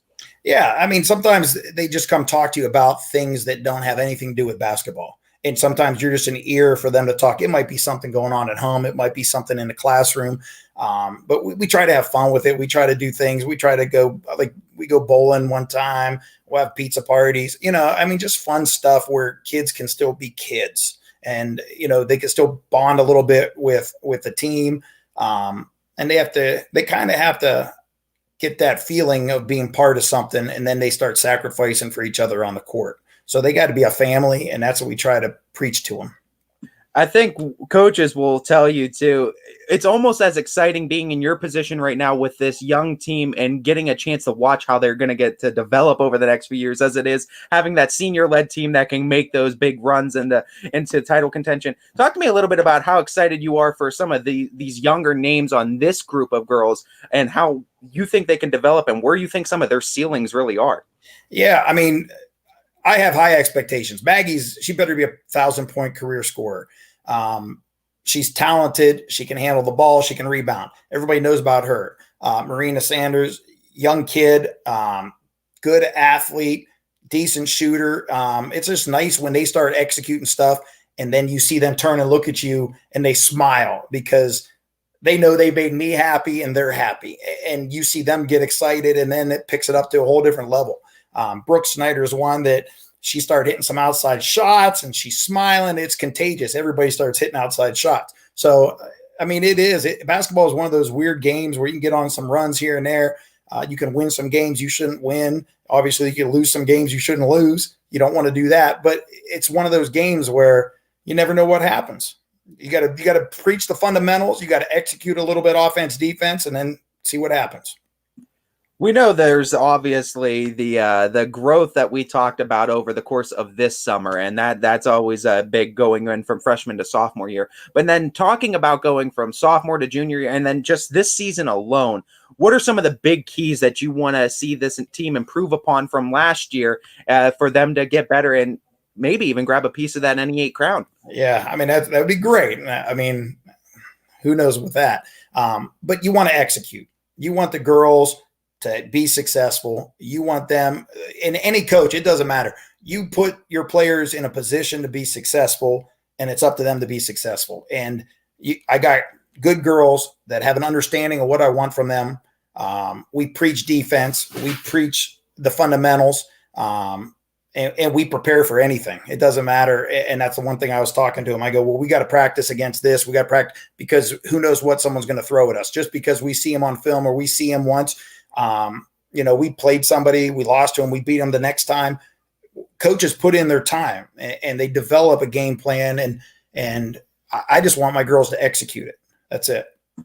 Coach, we know the coaches put in the time. We know all the players put in the time, and that is why they are so fun to watch and why I think this team's going to be so fun to watch this year. But for anybody that might be on the fence about coming out and checking out the Lady Bulldogs this year, what's the kind of sales pitch to come out and check out Lakeview this year? A sales pitch. Pitch, huh? You know what? The girls deserve it. After the year that everybody went through last year, after the year and a half that people have gone through, come out to a basketball game, sit back and enjoy it. You might surprise yourself. Coach, I want to thank you so much for joining us here today on Running Point and taking the time out of your day to give us a little bit of a preview of the Lakeview girls basketball program. We know the NE8 is going to be tough, but we know we're going to be covering all of you, and we'll be talking to you again real soon. That's it. We just want to have some fun, make some fun games.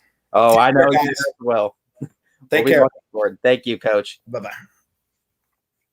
As that was Coach Kevin Haney from the Lakeview girls basketball program getting a chance to join us, as it looks like my partner Anthony had to suffer through some glitch gremlins of his own. Yeah, the same thing that happened to you happened to me. Booted you off and said it didn't exist? It didn't exist. Yeah, and then I had to what'd you do to fix yours? Because I had to restart my I kept reloading the link. Did you? Because I was doing that, it wasn't doing it, so I just restart my Wi-Fi and it was like, all right, we're good.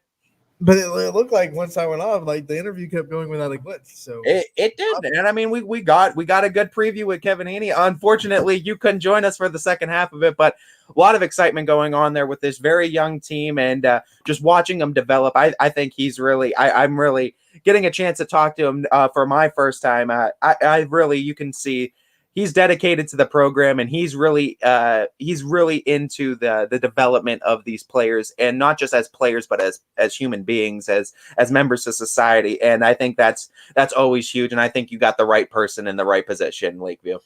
He's got a handful of players that also play on that volleyball team that is so successful. We talk about it all the time. Success can breed success. No doubt. And Lakeview was a very successful team this year. I think Maggie Pavlansky with her development, and I think it's going to be exciting to see how much better she's gotten, because they're only going to get better. These players are only going to get better, and she's going to be one of those ones. I think Coach Haney is going to be one of those girls that he's going to look back on and see after the course of 4 years and be really proud of what she was able to accomplish too, as well as a lot of players on this Lakeview staff that are going to be playing from freshman, presumably to senior year. I know people are saying, well, those players on the volleyball team have been there all along, and they've gotten 5, but now those leaders of the volleyball team are now upperclassmen. And I think with that comes a little bit more of a maturity and a really more of an understanding of the standard of success that it took to succeed in volleyball, and a little bit more capability of bringing that to the basketball season. So I really think leadership and standard of success is really going to trickle from volleyball to basketball.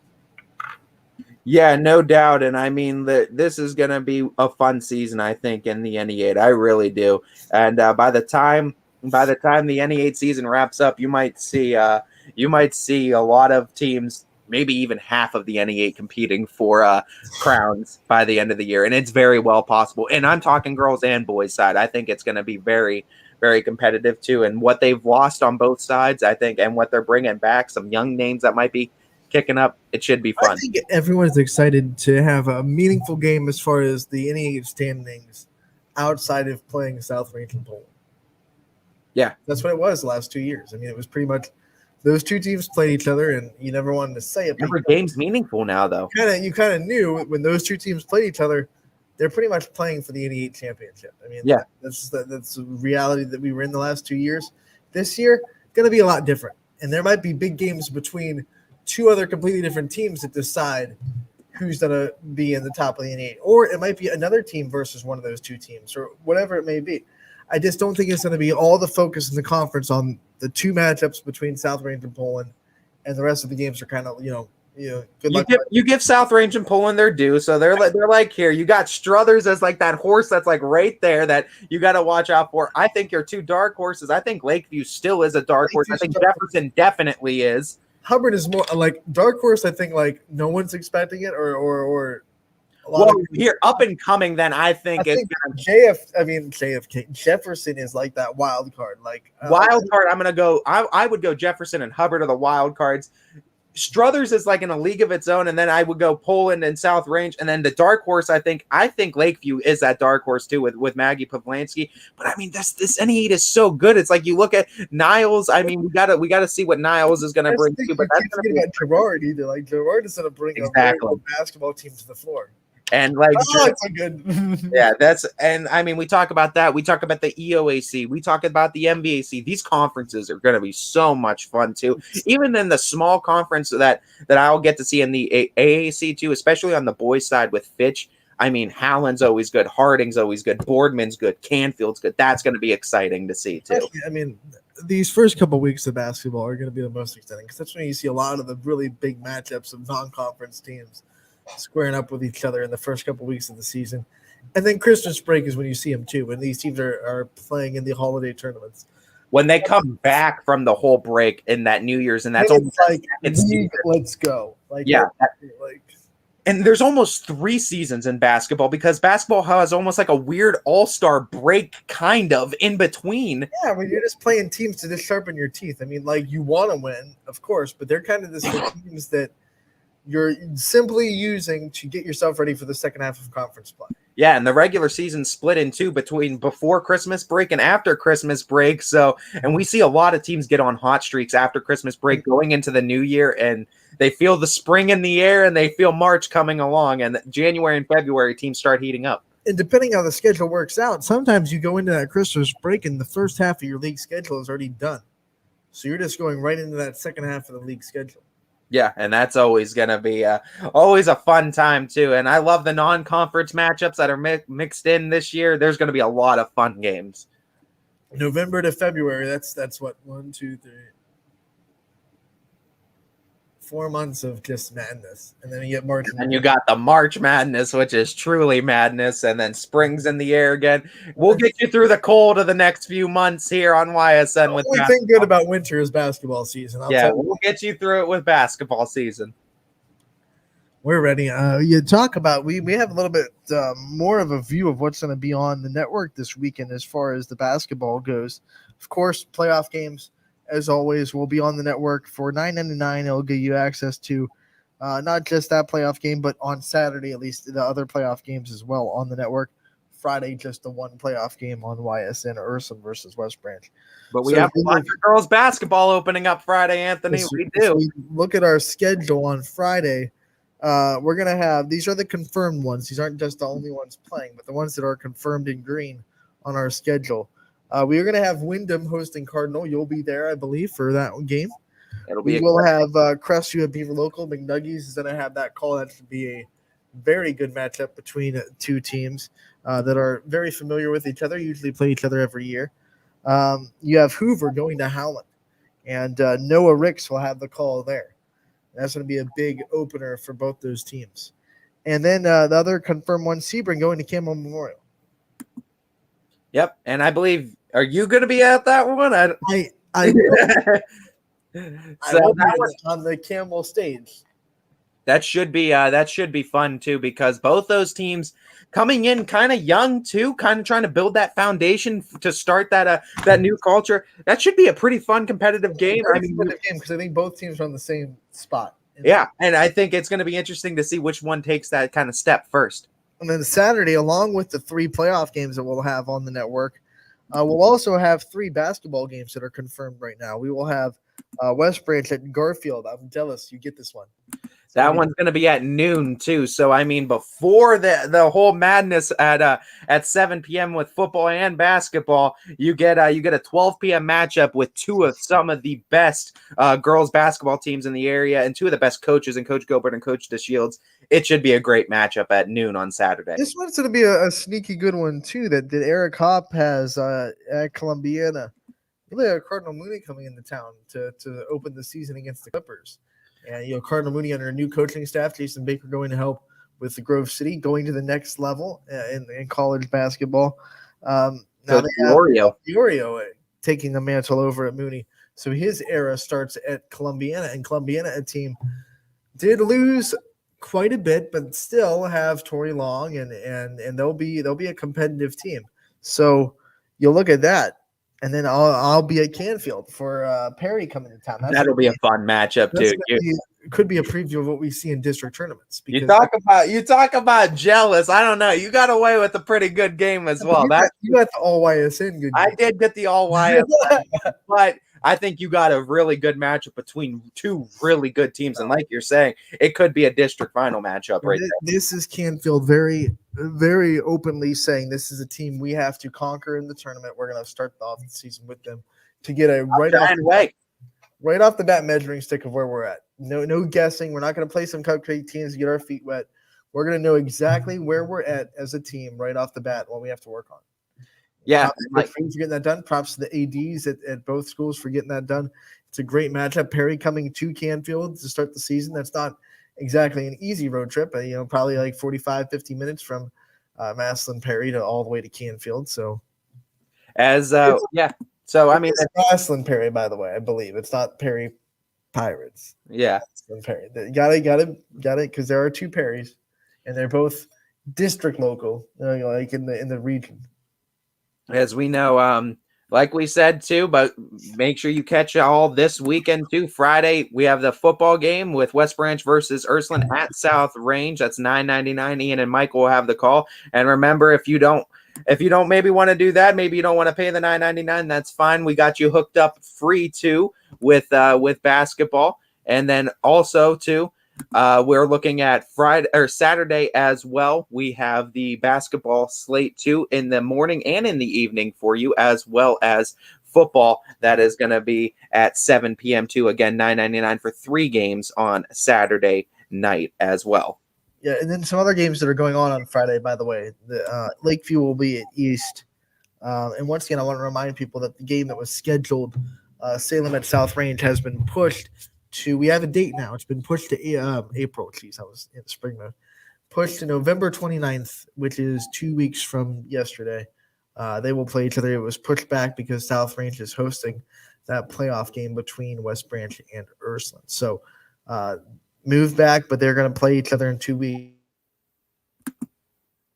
Not other way around. Sorry, Salem at South Range. Yeah, and also to the Heartland Christian at Letonia game, I think has been moved up to 5:30 p.m. I don't know. It's JV only. I mean, it's varsity only. Not Yeah, JV. yeah. So it moved up to 5:30 too. So if you're looking to go to that Letonia and Heartland Christian game at Letonia, that's going to be at 5:30 p.m. and not 7, because there's going to be no JV game playing that one. That one's yellow on our schedule, which means stay tuned. It could be covered on our schedule too, as we will be eagerly trying to get as many games covered every single night that we can. But don't worry, we will visit all of our schools. Green means go, yellow means proceed with caution, and red means no, it's not happening. Yeah, but we will make sure that all teams are covered at some point this season too. Absolutely. As we are ever growing too, and as we get more people in, we're getting more basketball announcers as that happens, and we love it because that just means more coverage for our area. I can't wait to get to Lakeview because for once we'll go into that gym because we're there a lot for volleyball because of their volleyball success. It's hot in there. I wasn't at Lakeview. I went to 26 last year, and Lakeview was one of the ones I missed. I need to go to 25 this year now. It's an old school gym, and it gets hot in a hurry if it's the summer months. In winter, it's probably going to get cold in a hurry, but it's hard to do a game when you're hot and you can't take off layers while you're broadcasting. You can put on layers while you're broadcasting. Is it Mosquito Lake near Cortland, Ohio? Isn't that where Mosquitoes by? Or am I thinking somewhere else? I think Mosquito Lake might be close to that. I feel like it might. Maybe I'll bring out some fishing gear sometime and I'll go fishing after I go do a Lakeview game. Well, that's the end of the game. I'm gonna go fish. Yep. Come in with my fishing hat on and with all the tackles on it. There might be too. I think I've only been down to, I think if it's the Cortland that I'm thinking of, and of course we already know, I might be a little bit directionally challenged. I'll get you one of those talking fish that you can put behind you. So every now and then, if you move your head the right way, it'll put me in the river. But no, this is going to be a fun season too. And we talk about all those conferences, MVAC, EOAC, NE8, AAC. There is going to be so many great competitive games on both the boys and girls side. Make sure you get out there and support, especially with open gyms. I want to see full gyms, and I hope that we have full crowds with all kinds of noise behind us at these games that we're at this year too. And we're always going to be looking forward to getting all of our teams on the network at some point this season too. So make sure you always stay tuned to ysnlive.com as we're getting so many announcers and trying to cover as many games as we can here on the network. Yeah, and Kevin Haney throwing in on our private chat because he's still hanging out. Is he? You are correct with the lake being close to Cortland. There we go. See, I got it. I think I know where I'm going. I made one mistake. All right. I said I might be directionally challenged. You'll never live that down, Ty. No. I'll never live that one down. But it's my job to make sure I'm correct every time going forward. It's the rules of YSN that you'll just. But like we said too, don't forget. Tune in tomorrow as we got a bunch of coaches. We got to get out of here. Casual Sports Podcast coming up at 2 to 3. Power Hour is back today from 3 to 4. And then we'll be back tomorrow from 12 to 2. And we've already laid out what tomorrow's going to look like. A lot of coaches. Bunch of coaches. Maybe 6 in a row. Maybe 6 in a row. So tune in. Starting at the 12 o'clock hour, Jeff Andres from Salem. See ya. 22-hour break.